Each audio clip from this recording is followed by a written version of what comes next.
Life Stories brings you incredible true tales of survival, love, and the deep connections between humans and nature.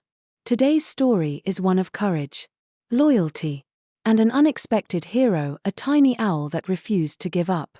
When Officer Jessica Carter responded to a routine call about a roadblock, she never expected that a baby owl would lead her on a life-changing mission. What seemed like a simple wildlife encounter soon unraveled into a desperate search for a missing hiker. What happened next was nothing short of a miracle. Subscribe to Life Stories to begin today's journey. There are days when duty calls you to the most unexpected places.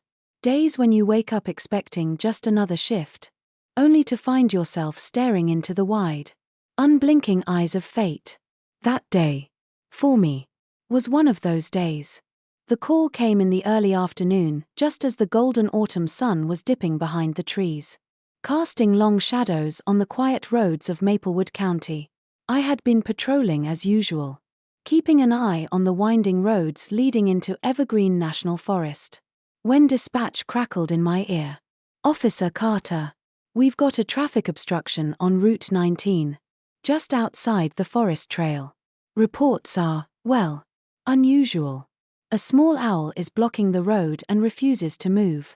Drivers are concerned. Could you check it out?" An owl blocking the road? That wasn't exactly the kind of emergency I had trained for at the Maplewood Sheriff's Department.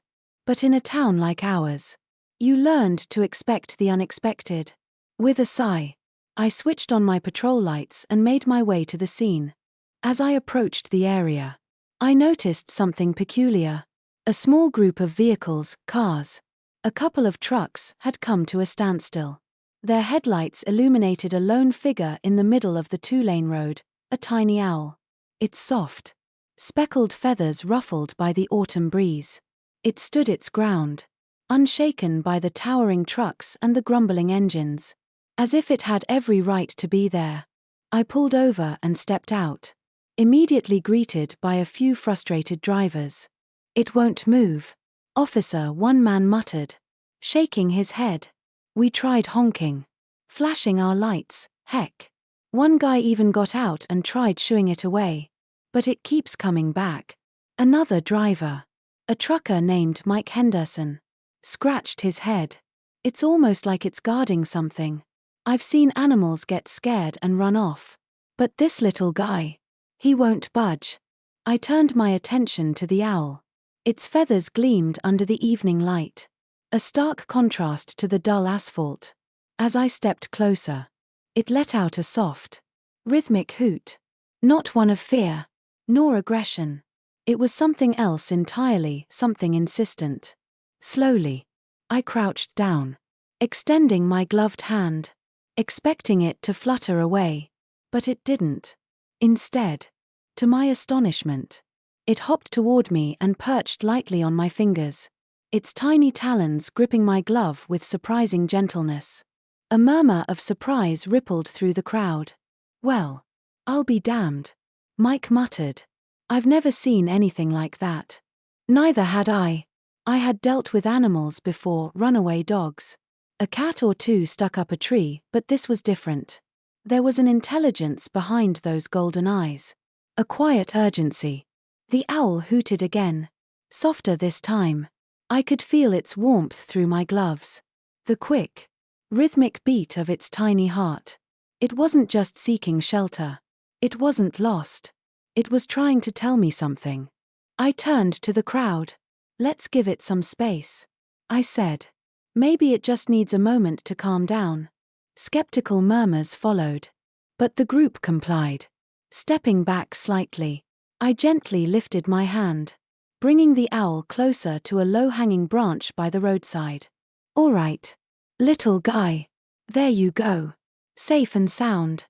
But the moment I withdrew my hand, it flapped its wings and darted straight back to the center of the road, where it resumed its defiant stance. A wave of frustration swept through the onlookers. "Well, that didn't work," one driver grumbled. "Told you it was stubborn," Mike added with a chuckle, though there was admiration in his voice. I couldn't help but laugh too. This wasn't just an animal acting on instinct, it was determined. And I had the growing suspicion that whatever it was guarding, or searching for, was something far more important than we realized. That was when I saw it. As the owl shifted slightly, something around its leg caught the glow of the setting sun, a brief, metallic glint. I leaned in closer. A small pendant, tied with a delicate cord, rested against the bird's feathers. It wasn't just any trinket, the design was intricate. The metal slightly worn as if it had been touched 1,000 times before. A pendant. Why would an owl have something like that? I swallowed, my mind racing with possibilities. This wasn't just a case of an animal blocking traffic. This was something bigger. Something worth stopping for. I straightened up and reached for my radio. Dispatch. This is Officer Carter. I'm going to need some additional time on this scene. I think we've got more than just a stubborn bird here. And deep down, I already knew this was only the beginning. As I stood there, the owl perched in the middle of the road. Something deep inside me stirred a quiet instinct. An unshakable feeling that this wasn't just another routine call. There was a story behind this little bird. And I was about to uncover it. I crouched again, studying the pendant wrapped around its tiny leg. The glint of metal wasn't from some piece of trash it had picked up, it was deliberate. Someone had put it there. But who? And why? I reached out slowly, my fingers just inches from the tiny object when the owl suddenly fluffed its feathers and let out a sharp hoot. Then, to my surprise, it nipped at my gloved hand, not in an aggressive way, but firm enough to make a point. It didn't want me touching it. Not yet. Mike, the trucker, stepped closer, his brows furrowed. You ever seen anything like this? Officer? I shook my head. Not in all my years on the force. That was when I made the call. If there was anyone who could help me figure this out, it was Dr. Thomas Reynolds, the county's leading wildlife expert. He had dedicated his life to studying the animals of Evergreen National Forest. And if anyone knew why this owl was acting so strangely, it would be him. The phone rang only twice before I heard his familiar, slightly gruff voice. Reynolds speaking. Hey. Document. It's Officer Carter. I've got a situation on Route 19. There's a baby owl blocking the road. And it won't leave. But here's the weird part, it's got something tied to its leg. A pendant. Ever heard of anything like that? There was a pause on the other end. A pendant, he repeated, his voice sharper now. That's not normal.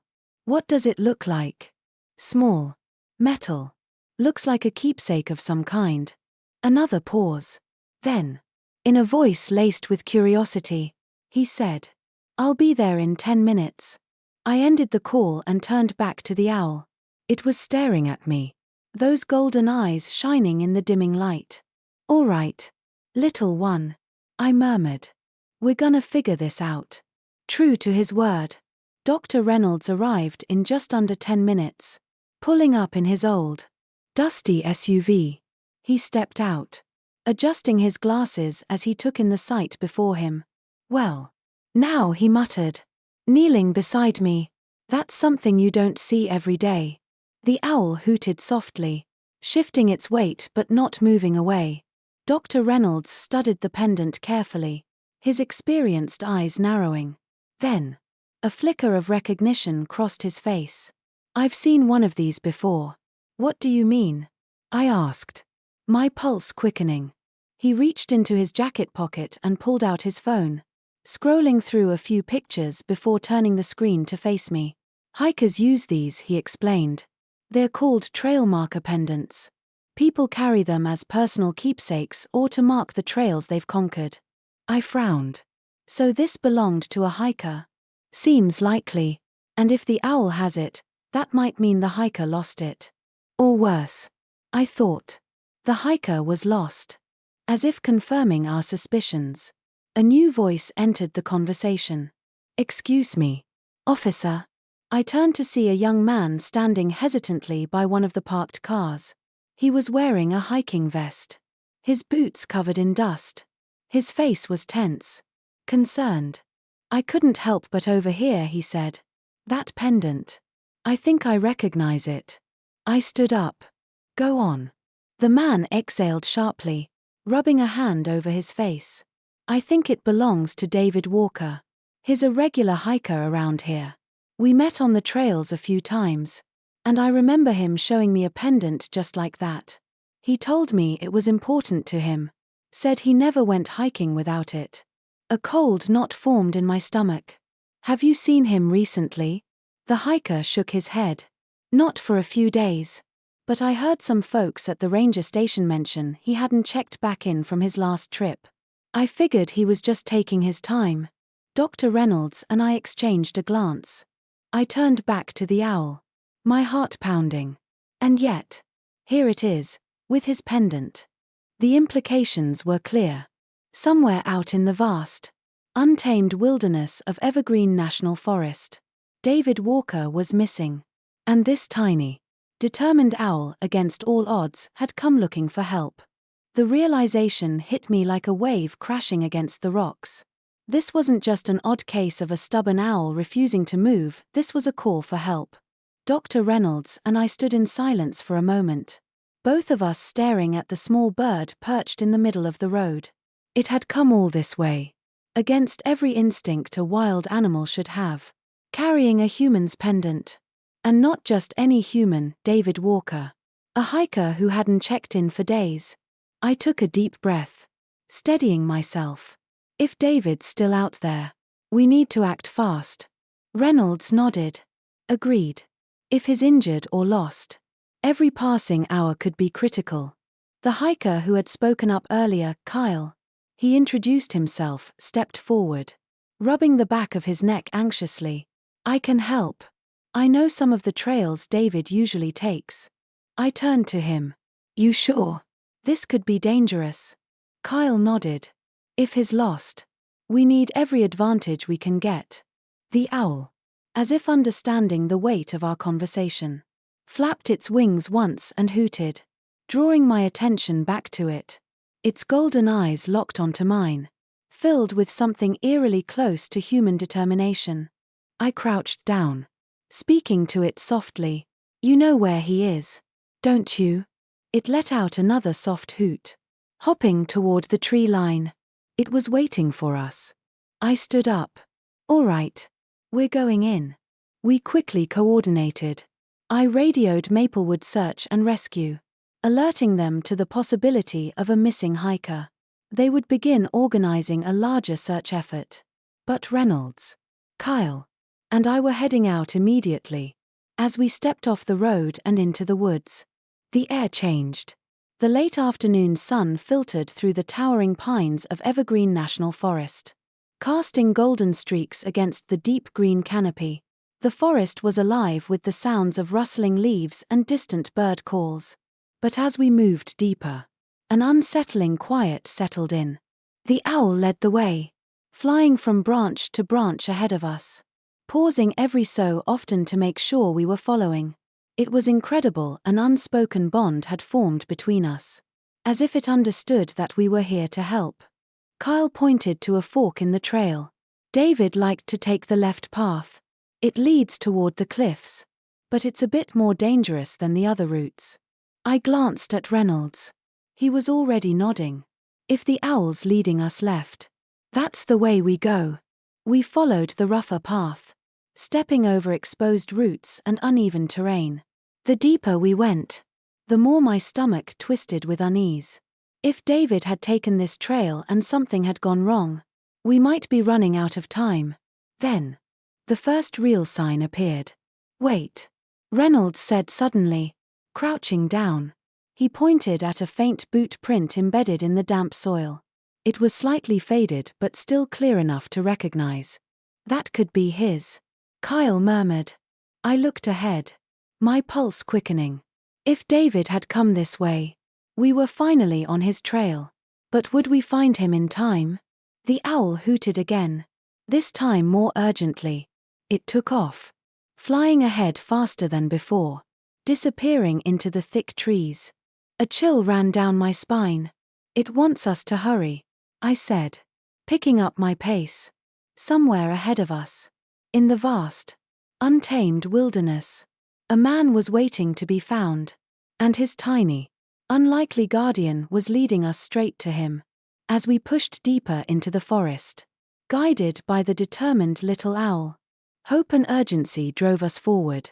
Then, finally, we found him, David Walker, weak but alive, leaning against a rock, his eyes filled with exhaustion and relief.